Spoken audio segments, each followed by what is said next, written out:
All right, welcome everyone. Good evening once again. Welcome to the Queen Amina Show. It's always Yeah. lovely to have you guys come in with us here every Friday, 8 p.m. Eastern Standard Time. We are coming live. Last week we started a series talking about, the times and seasons that we are in. A lot of people have questions and the questions are going unanswered, and on this show, we're going to try as much as possible to see how we can help you guys understand the times and the seasons that we are in. Yes, there are war everywhere, things happening around the world that we can't explain. But there is a reason why these things are happening, and it's a season. Is it going to come and pass? Yes, it will. Trust me. Just have hope. I have two wonderful guests with me today. Believe it or not, one is our brother from Ukraine. So he's going to be talking with us. I'm not going to be exposing his name, neither will we put up his picture, his video, just for security reasons.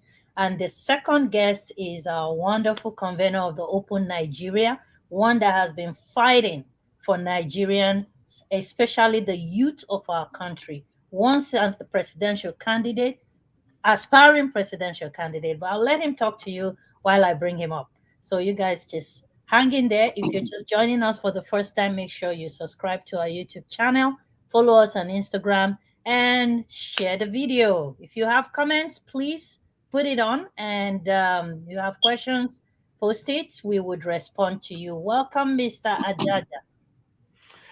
Thank you very much for having me on this very, very inspiring show. Thank you, sir. And do we have Mr. Charles listening? Can you please introduce yourself to us and Yeah, yeah. where I'm you're listening. calling I'm from? listening. I'm listening. I'm Okay. listening. Yes.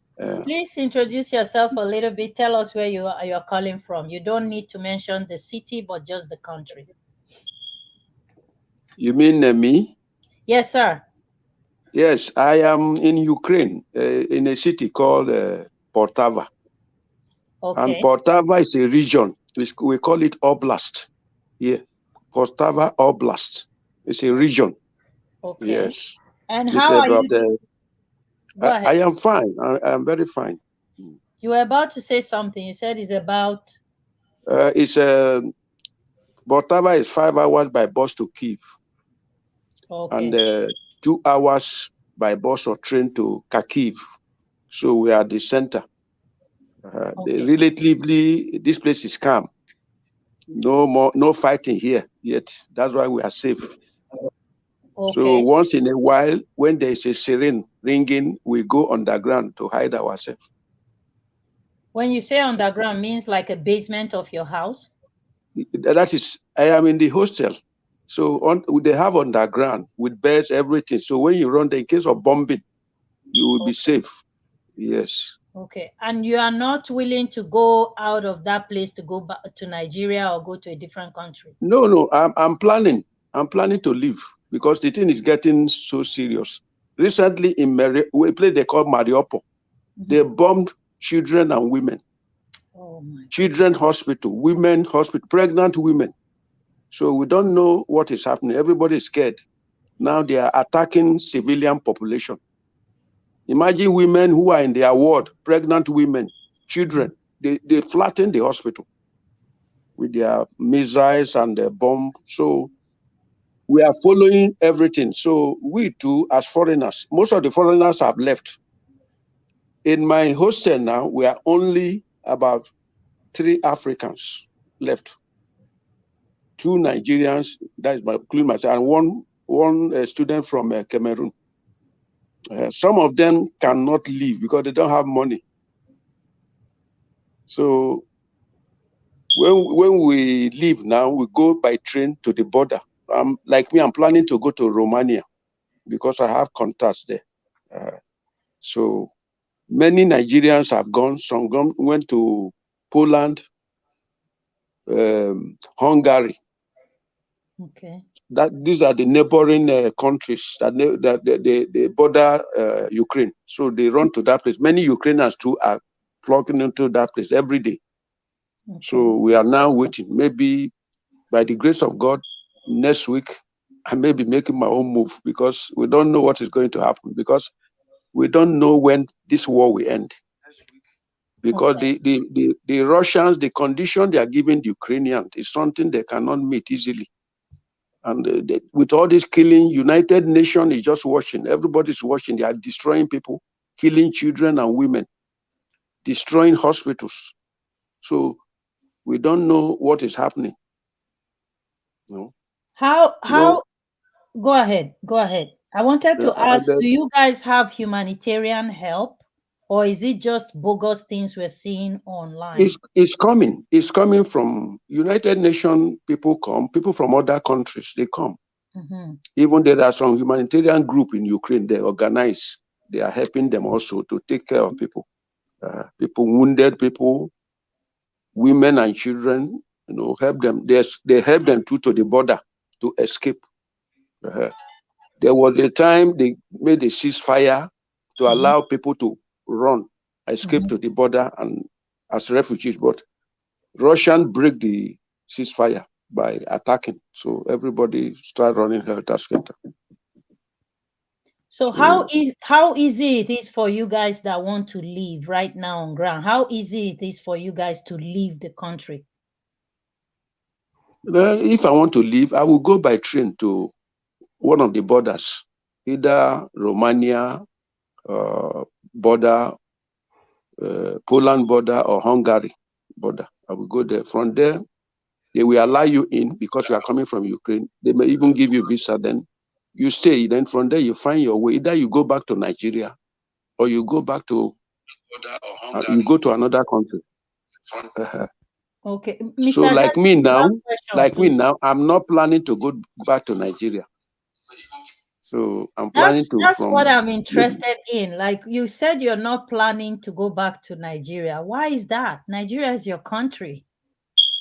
it's a country now. We love our country, but I don't think I have anything to do in Nigeria. So here now they are not helping anybody. Okay. So They are not helping anybody. yeah, there was a video that was trending online where they said the Ukrainians are being racist against blacks. Is that correct? No, that is true anyway. That is true. But in Hungary, it happened at the border. The Hungarians said they are afraid of Africans because of Muslims. They don't want Muslims in their country. They don't want terrorism. So many Africans, actually in Ukraine here, many of the students here are Muslims from Morocco, Algeria, and even people from Nigeria, the northern part of Nigeria, they are mostly Muslims. Some of my friends here, they are Muslims. We have Christians also. So because of terrorism now, Hungary said they have never had any case of terrorism because they don't allow Muslims to come into their country. They monitor that, they don't allow it. So that's why they are very scared of Africans. So many of them, majority are Muslims. People from Morocco, they are Muslims. Algeria, Muslim. Tunisia, then Nigeria, the northern part of Nigeria, many of them who are here, they are Muslims. So how do they confirm you are Muslim? Just by your color, though? No, they will give you a form to fill. Now you put your religion. Okay. Do you lie? You can't lie about your religion. No, you can't. Yes. That is so sad. But I am so glad that you are fine, you are safe. That's one down. And we are praying for you guys to, that God Almighty will just keep things calm and help you guys, go to safety until everything comes down. Mr. Jaja, do you have any questions for him before I let him go? No. What I'm saying is that everybody the United Nations is keeping quiet. NATO is keeping quiet. Ukraine is not part of NATO. It's not part of European Union. So they wanted to join, but because of this thing, that I believe that's one of the reasons the Putin is attacking them. He doesn't want to be part of NATO. He doesn't want it to be part of European Union. So European Union now are only sending help. NATO is only sending help. They cannot come and help them to fight because they are not members. And America is very careful because it can turn to Third World War because the president of Russia threatened nuclear arsenal to use nuclear arsenal if NATO come into the war. So everybody is very careful because nobody knows the mental makeup of that man. He can do anything. It's a very delicate situation for sure. But one thing that I know is one single person cannot possibly hold down 7 billion people on earth. I mean, he Yes, cannot keep yes, the yes, world on at a standstill in his fingertips yes. It and looked do like whatever he the wants. man. Not It looked possible. like the man alone is challenging the world. That nothing can happen to him. Just like what Hitler did. Hitler said he wanted to capture the whole world, but he failed. So me, I believe Exactly. eventually he will see fail too. He can't keep going on. It's gonna stop. My heart just breaks for the simple truth that innocent people are dying. Yes, innocent people are dying. Women, children, elderly who cannot walk. Is the Ukrainian soldiers are helping them to walk. Elderly women and men, And that is dragging them supposed to to be a the war border. crime right at this point because he is not supposed to be attacking civilians. He that No, wasn't it's a that war wasn't crime. And what we learned that most of the soldiers are conscript. They are not pure. They conscripted them to come to Ukraine. Many of them are prisoners now in Ukraine. They interviewed them. Some of them said they didn't tell them they are going to war. They told them they are going for an exercise. That's all. They didn't know they're going to fight. Even some of them are very young. They were even crying when they were interviewing them. Ukrainian gave them phone connection to their parents to talk to their parents. They were telling the parents exactly what is happening here because I believe the Russian media is blocking the ordinary people not to know what is going on. So through the captured soldiers, Russian soldiers, they were giving them phone connection to their parents to talk to their parents to tell them what is happening. Some of them were regretting, crying that if they had known, they wouldn't have come. How can you be killing somebody who have not done you anything? So attacking children, hospitals, and everything, destroying houses where people live. And most of the Ukrainians now, they don't have anything. Their houses are raised down. They only took the few belongings. And the weather is very cold here. It's very cold. I It's saw snow that. everywhere. Very cold weather. I saw that. Yeah, very cold. Even now, we hardly go outside because outside is very cold. You have to kit up very well before you go outside. When we want to go and buy food, we have to dress very warmly because the weather is really cold. Yeah, so So how is food supply? I was gonna ask. Like, do you guys still uh, have normal food supplies and everything? in Ukraine they have food and food is cheap here. But if you go to the shops now, most of the counters are empty because people are rushing food to go. It's empty. Like the mall we have very close to the university hostel. If you, yesterday when I go there, most of the counters are empty. They have cleared everything. So we are buying things into the hostel so that we have food to eat. And the university authority sometimes they give us food too. Mr. Jaja, Yes. do you have any Yes. question for him? Yeah.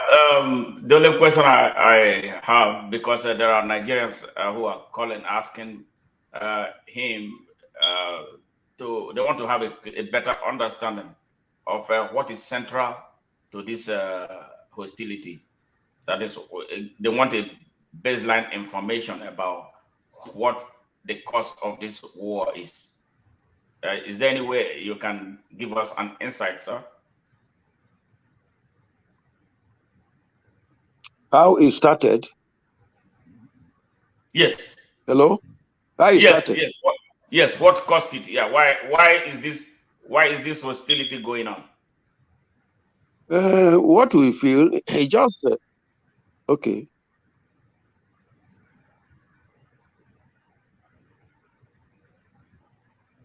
Okay, from what we gathered here, we are foreigners.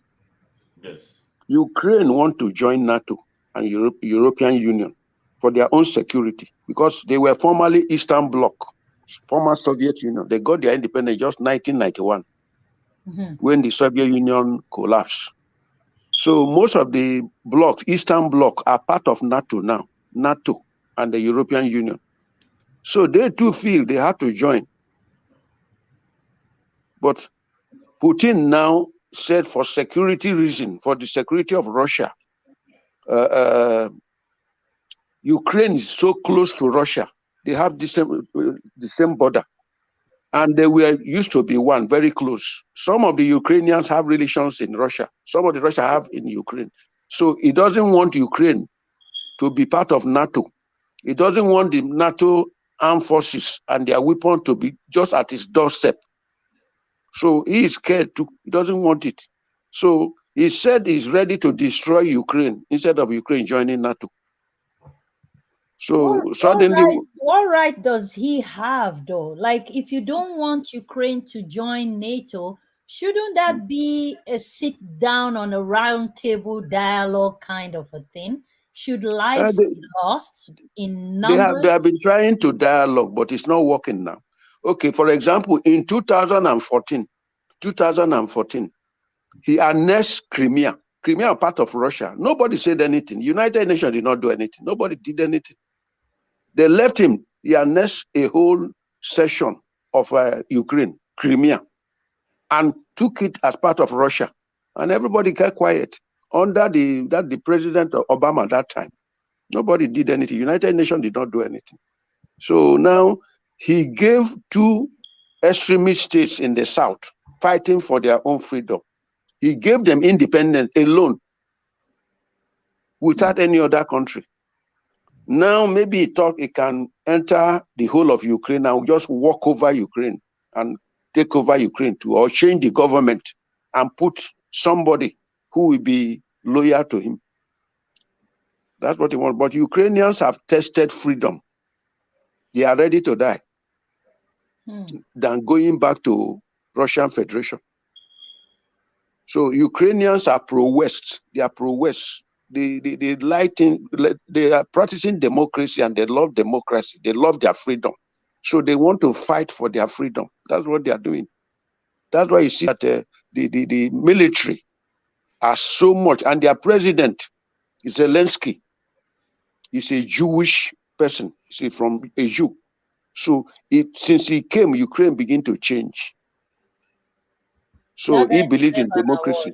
Yes. More than so now what Russia doesn't want, that NATO something, European Union, it doesn't want it for Ukraine. That is so sad. Well, Mr. Jaja, does that answer your question? Yes. Okay. Thank you so much, Mr. Charles. Please stay safe and let us know whichever way we can help. I don't know how. I wish I could fly to Poland and just by the grace of God, this next week we're about to enter, we make my move. Yeah, I think you should exit. Yes, for sure. Please stay safe and again, just let Mr. Jaja know, and he will let us know whichever way we can help you guys out there. It's a sad situation, and just know that the whole world is supporting Ukraine. The whole world is praying for you guys. It might not be everyone down there fighting physically, but I am a pastor too, ordained pastor. Okay, so we organize prayers yet. We are praying for Ukraine, praying for peace, for God's divine intervention, for even the Putin himself to change his mind. He already looked to me like a Gideon fight already, where Gideon has to reduce his army and he still won a battle. So I'm excited that God is going to show himself strong and mighty. And I have no doubt that even holding up until today, I strongly believe that it's just God holding up Ukraine. And I'm just looking forward to the day that I'm gonna say, hooray! The foolishness of this world, God used it to shame the wise, which is Ukraine Yes, winning yes, the war. yes. I believe In that. Ukraine, even there are angelic visitations over Ukraine for this Amen. world. Angelic visitations are coming over Ukraine because it's just like the war between David and Goliath in the Bible. Exactly. Mhm, Exactly. But mhm. David won with a stupid thing, as little as a Yes, stone and, and a sling.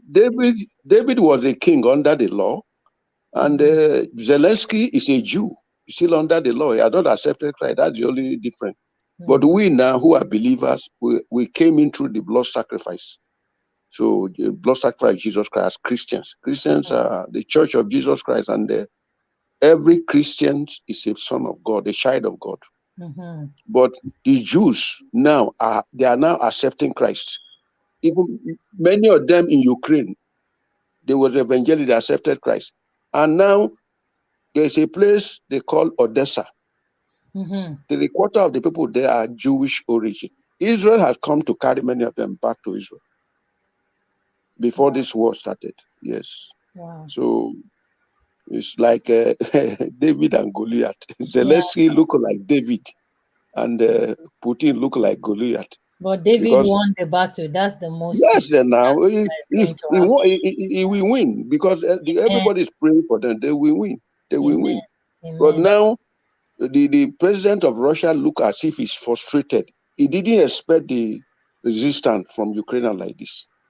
And I there love are what James Utudo said. He said, I really believe Ukraine has the right to her sovereignty and to choose yes which bloc to belong to. to Yes, choose their destiny. They have right to exactly. choose their destiny, where they want to Exactly. belong, where they want to go.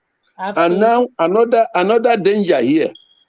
There are 15 nuclear plants in Ukraine. Hmm. Wow. They supply electricity. That's why they don't see light here.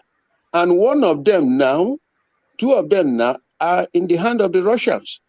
The largest nuclear plant in Europe. They attacked that thing. Russians attacked it. Thank God the radiation level was normal. Otherwise, that could have been another trouble. It will affect Russia and part of Europe, like That's very Chernobyl. dangerous in that mad Chernobyl, matter. yes, Chernobyl also, the one that erupted one time ago, killing people in Finland, Sweden. That one now is still with Russia. They are still monitoring it because everybody, that is the greatest danger. People are afraid. If he explode, all of us will not be safe. Part of Europe will not be safe. Wow. Wow. Wow. God will But not let it explode. God will not allow it. Ukraine is not using it for weapons. It's just for electricity. Amen.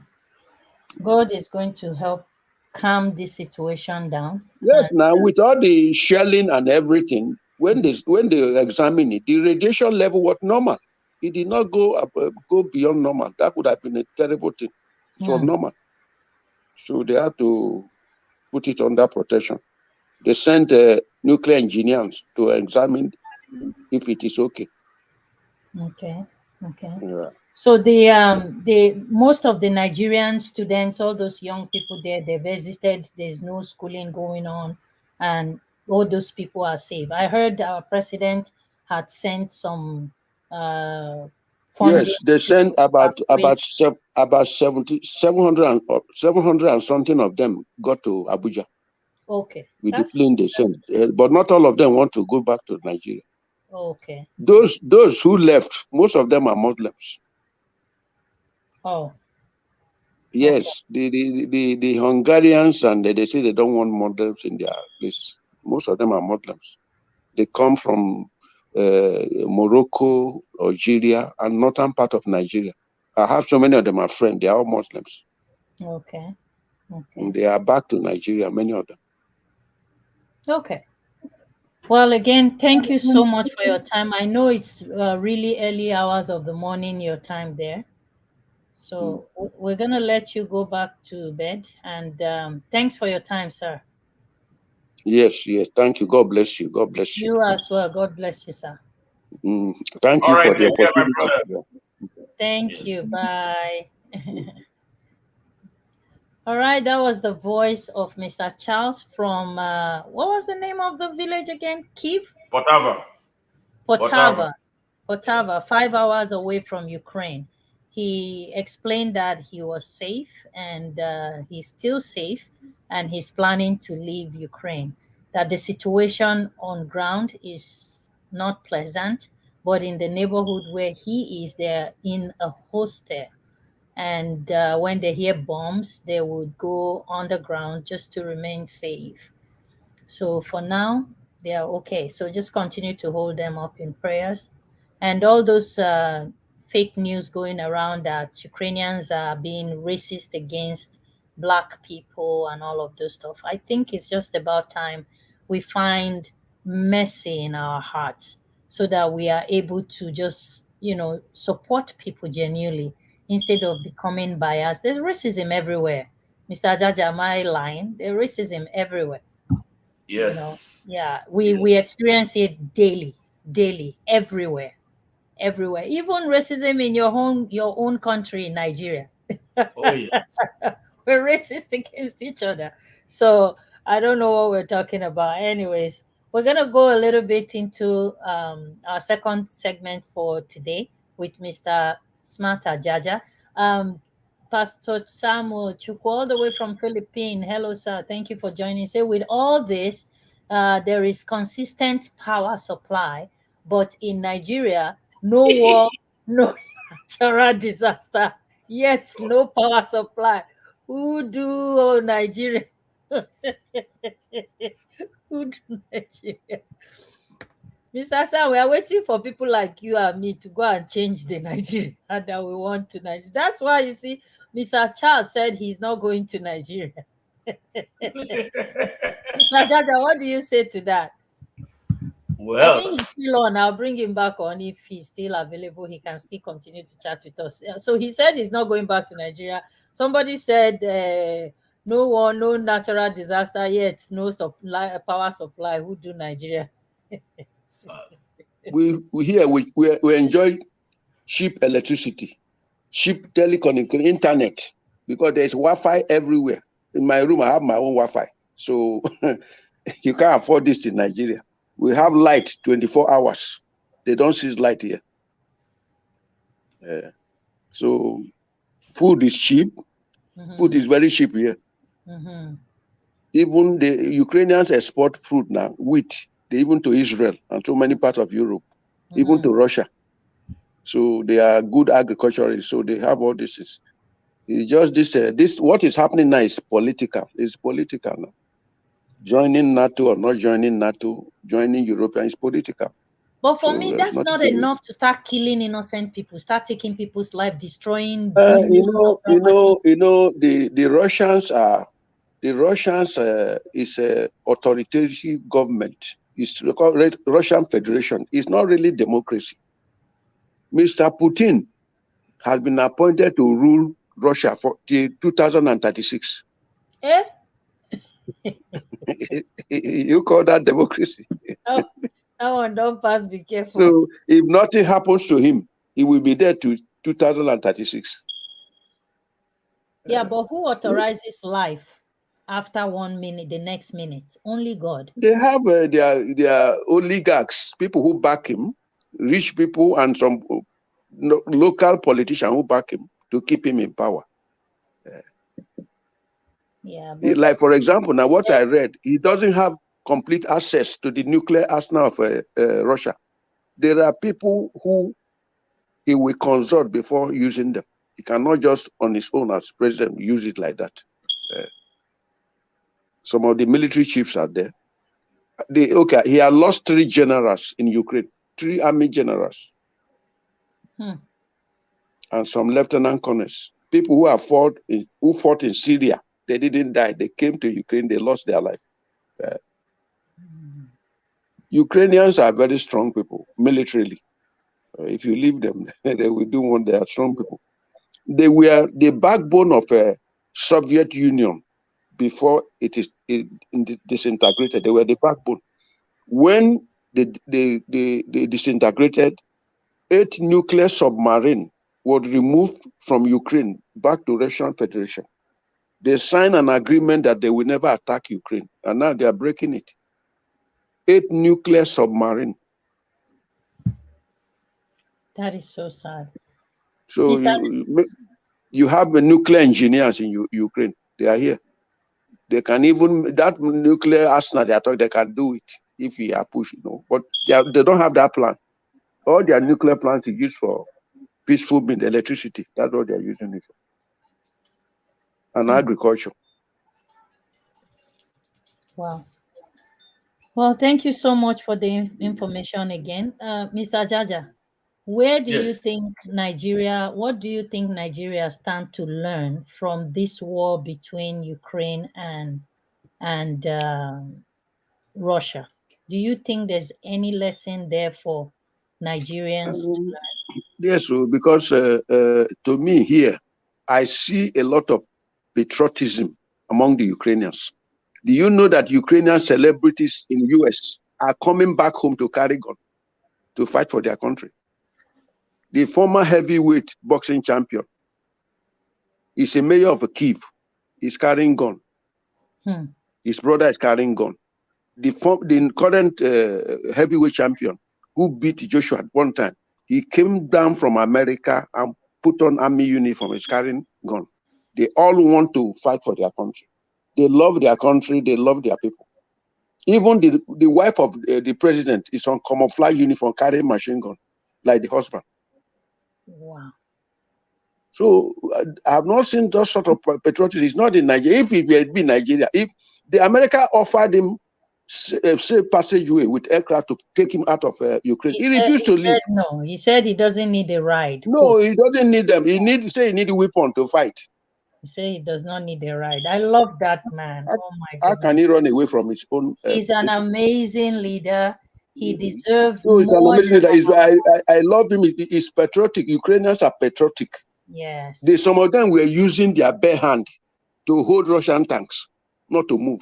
I saw that they were throwing themselves on those rugged. Yes, the women were attacking the Russian soldiers. Women, they were cursing them. Say, what did you come here to do? Who sent you?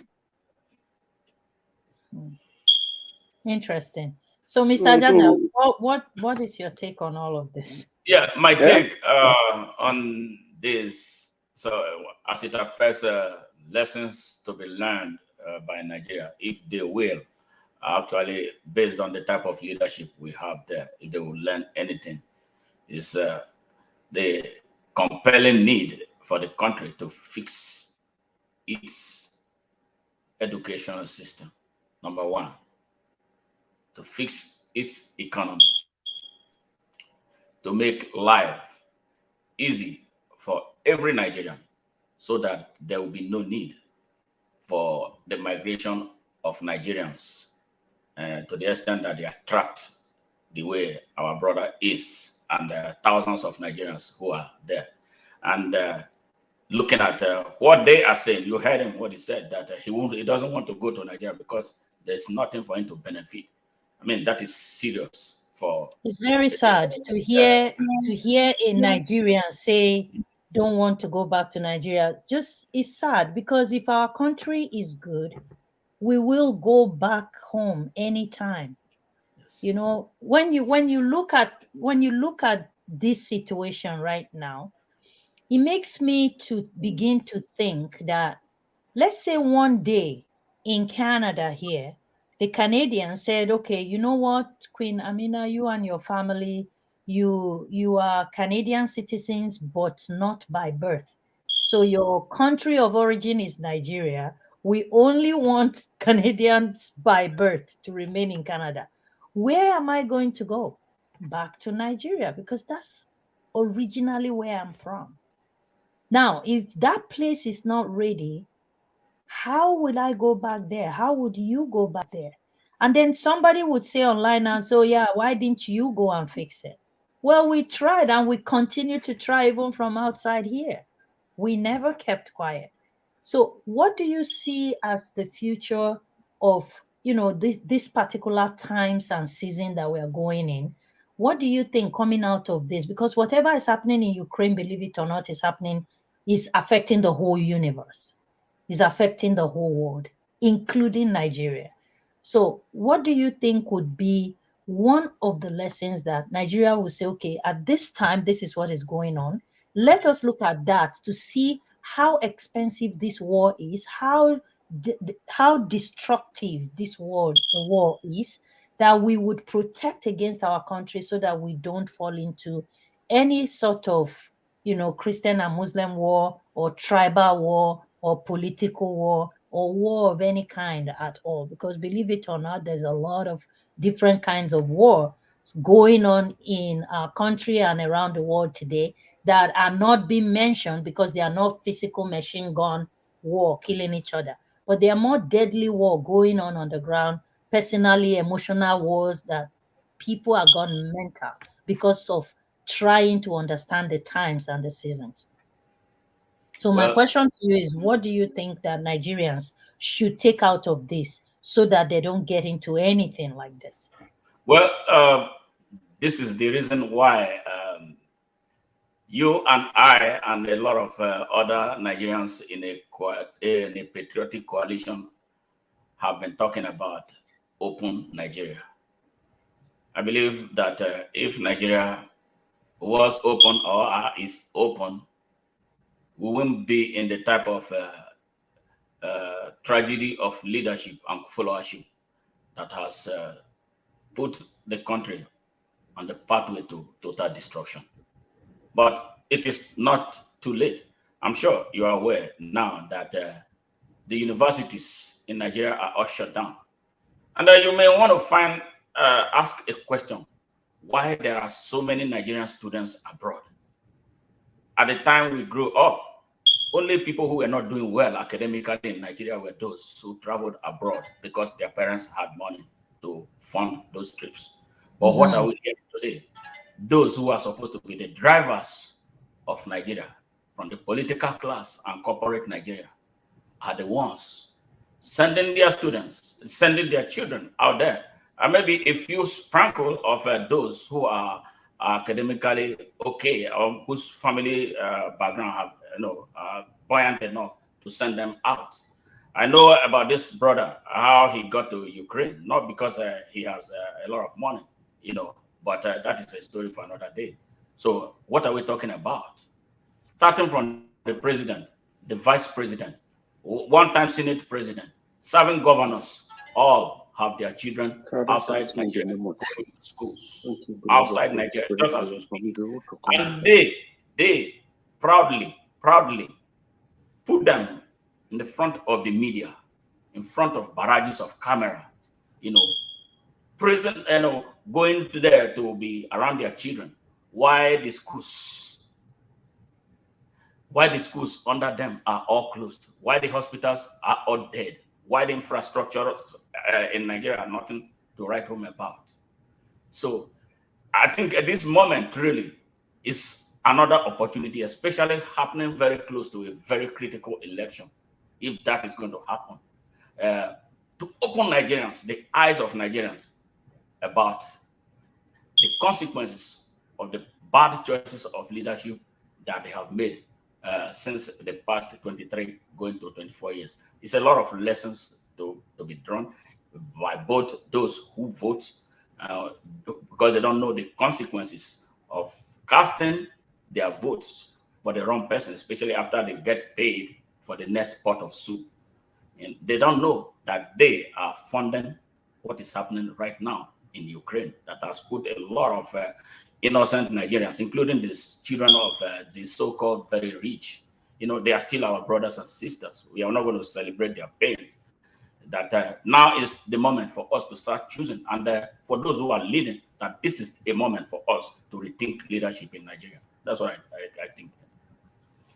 Now, the thing with Nigeria that really baffles me is Nigerians are people of the moment. We go with the flow, like right now. They don't think long term. So, how are we going to begin to educate the people about sowing your ballot, not for just this pot of porridge they will give to you, but for the future of generations yet unborn. For your brothers and sisters that are outside, preparing the grounds for them to begin to return back. What do you think that we can do differently to begin to educate these people that are getting ready to vote? Because even if they are voting, are the votes being counted? If they are being counted, are they being counted properly? So it's a problem in every sector. It's not in just one area where you say, okay, don't take bribe from these politicians, just go and cast your vote. Now, when we resolve that and they stop taking bribe, will they be able to count the votes properly?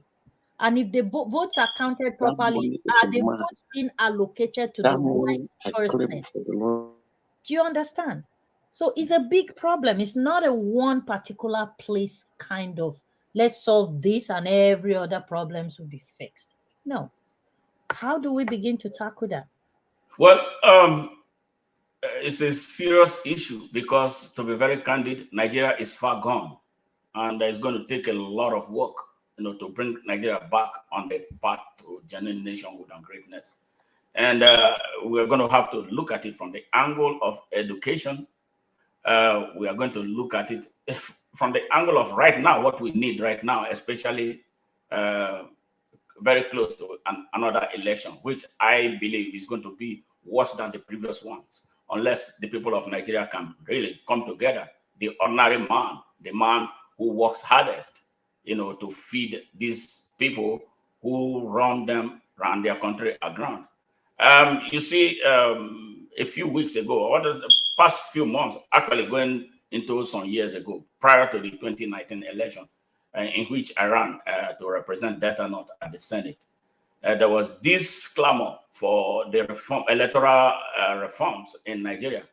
The 8th Senate passed a bill awaiting the assent of the president because he wanted to win the election by all means. He refused to sign it. And then what did we get? Chaos. Was chaos. And the talk came from the standpoint of someone who was a candidate. I saw and I wept about Nigeria. There was no election in the first place. The votes were allocated. And guess who did this vote allocation? This is why I am a huge advocate, I think one of the biggest advocates for the youths of Nigeria.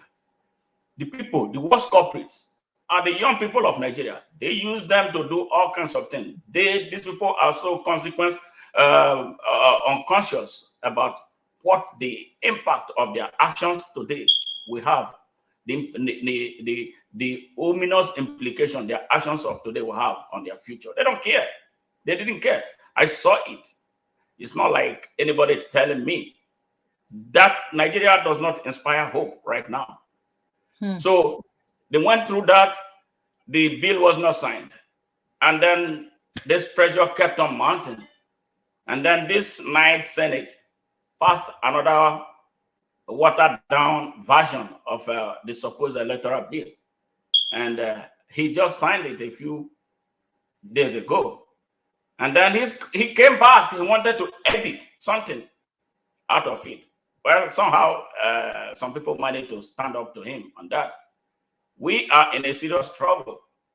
You see, when you find the type of leadership that is so selfish, they think the country is about their political parties. They don't think that the country is about the whole country and the people.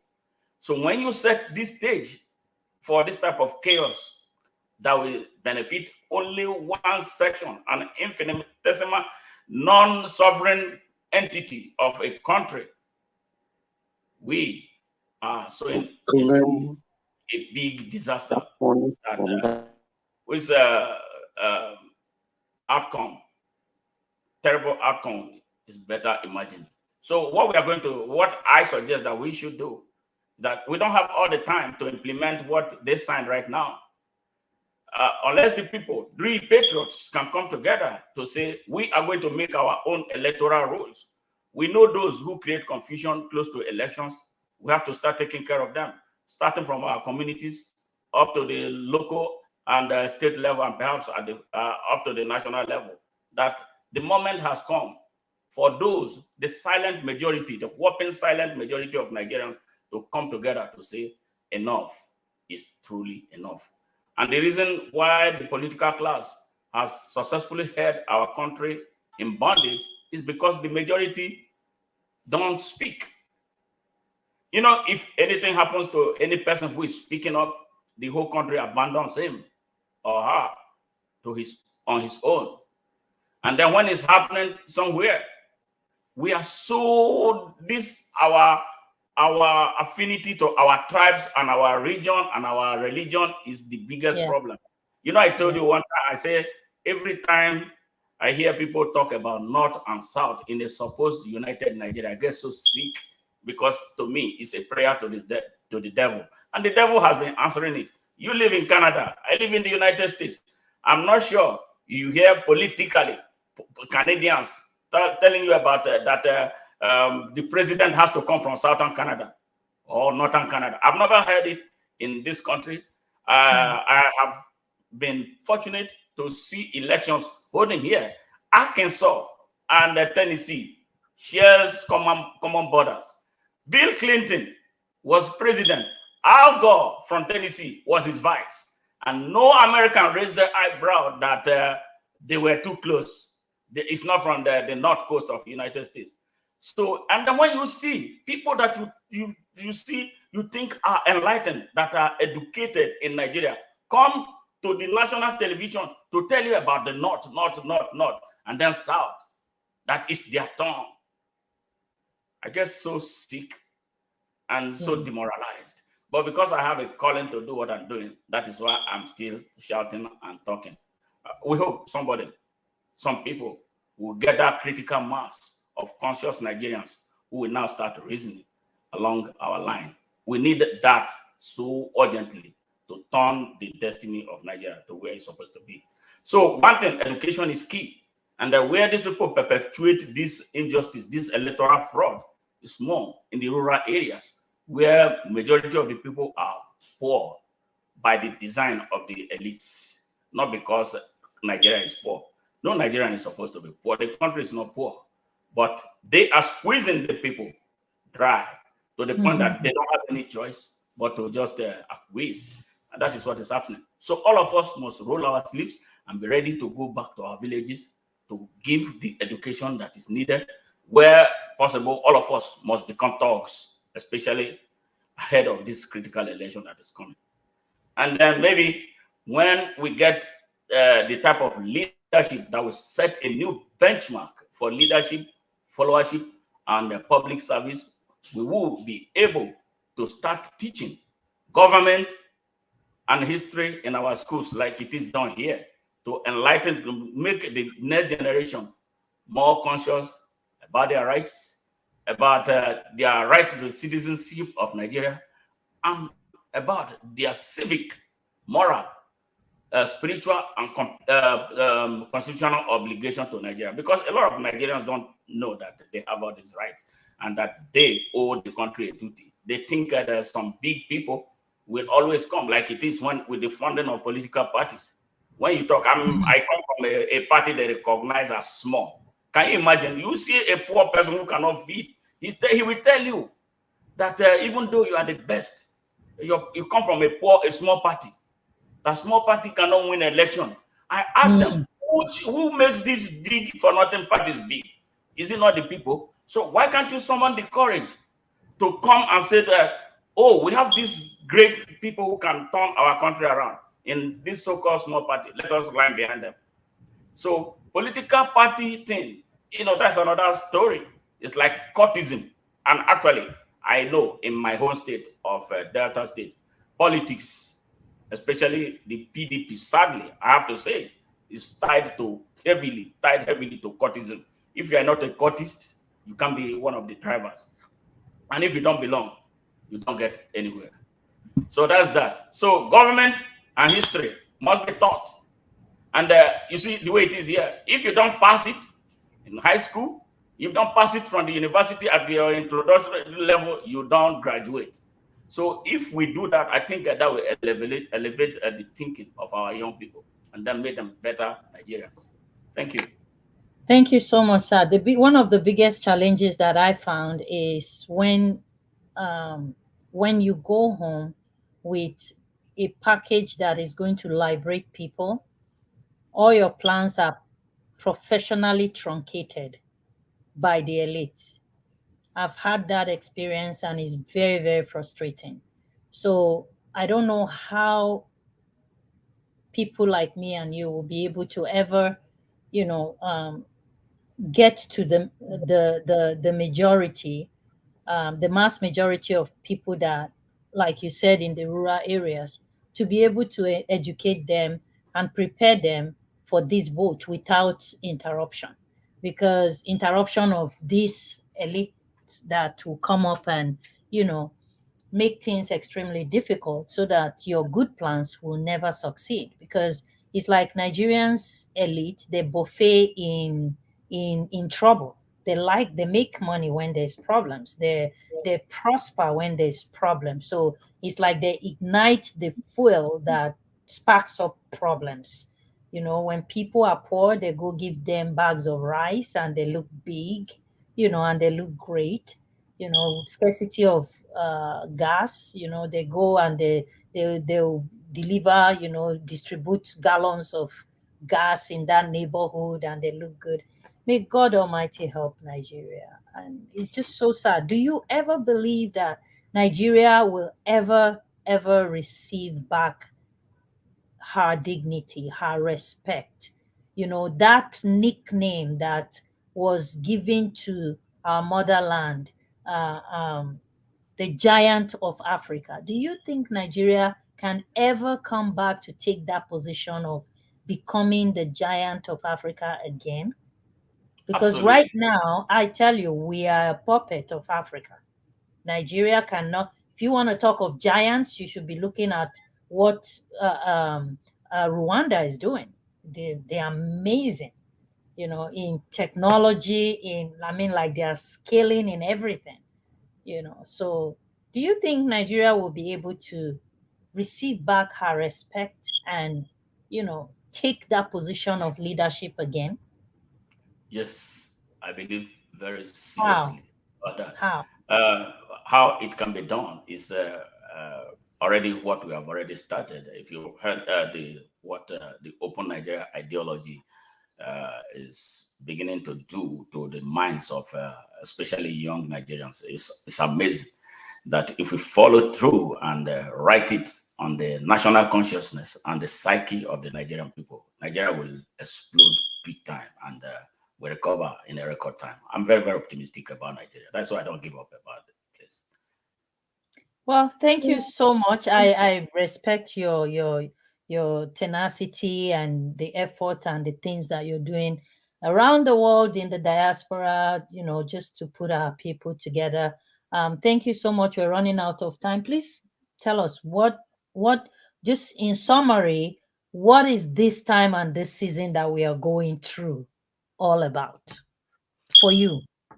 For me, from my perspective, the times that we are going through, they are even as bad as they are times that should inspire us to a higher consciousness, to review ourselves personally, and look at where we come from, and look at our environment, and find a way to make amend. You know, looking at let me be specific about Nigeria and Africa. Africa is going through a very rough time. These times are very defining moments for Africa. It's either they make it or they slip back into a second colonization, which could actually lead to an occupation by three contending forces. I'm talking about the Imperial Europe, I'm talking about the Chinese, I'm talking about the Arabs. Wow. We have come to that moment where we should take a decision. Either we will continue to remain a conquered people or sprout a new generation of people who said no, that Africa will take its pride of place and become a global force. 1.4 billion Africans not properly being led by a Nigeria that is not doing well. It gives me a cause for concern. But on another hand, it inspires me to do more than I am doing right now. And I'm hoping that especially the younger generation who will be listening to this conversation will wake up and say, ask themselves first a question. 20 years from now, where will we be? Nigeria has wasted 3 generations. 20 years in history makes a generation. 60 years going to now 62. So we are in the 4th generation. I think it's not something of something that we should celebrate, that the independence youth, pre-independence youth are still the ones making rules for us, especially for a future that they do not belong to. This is my proposal for the Nigerian young people and by extension, the young people across Africa. Thank you. Thank you so much for your time. It was wonderful talking with you today. And we hope to have you again on the show. So stay tuned. We're going to be calling you back again. I think the next time we should really talk more about Open Nigeria, what it is, just to get a lot of other people to understand clearly the vision and the mission of Open Nigeria. Ladies and gentlemen, the convener of Open Nigeria, Mr. Charles Smart Ajaja, a nurse, practicing nurse from United States, Nigerian American, that is not forgetting his country where he comes from, constantly fighting for the rights of the youth and every Nigerians, actually. And I follow him in that fight. I know exactly what he goes through. Thank you so much, sir, for your Thank you time. very much. I appreciate you having me here, and I look forward always to coming back. Thank you, sir. Have a good night. You too. Take care. All right, guys. Thank you guys so much for. Oh, I think we still have him. Do we still have him? Okay, he's gone. Thank you. All right. So, thank you guys so much for your time. Like my guest said, this is a time for us to really begin to think 20 years from now, where are we going to be? What is my contribution to this world? What am I here to do? What am I supposed to be doing right now? What am I supposed to be doing in the future? Am I going to sell my future right now today, and then what next? So this is a critical time that we are going through. It's a time to begin to reflect on things that you've done in the past, things you're doing now, and things you're going to be doing in the future. Will there even be a future because of everything that is happening right now? So I think we should always take our time to think, where are we? Where are we going? Where have we been? And also to keep praying. The Bible says pray without ceasing. So we need to keep praying, A, for vision, clear vision, 2, for directions, and 3, to be able to establish those visions and missions that we come up with. The Lord bless you guys and have a very wonderful evening. We'll see you next time, same time, 8 p.m. Eastern Standard Time, on the Queen Amina Show. Take care. Bye.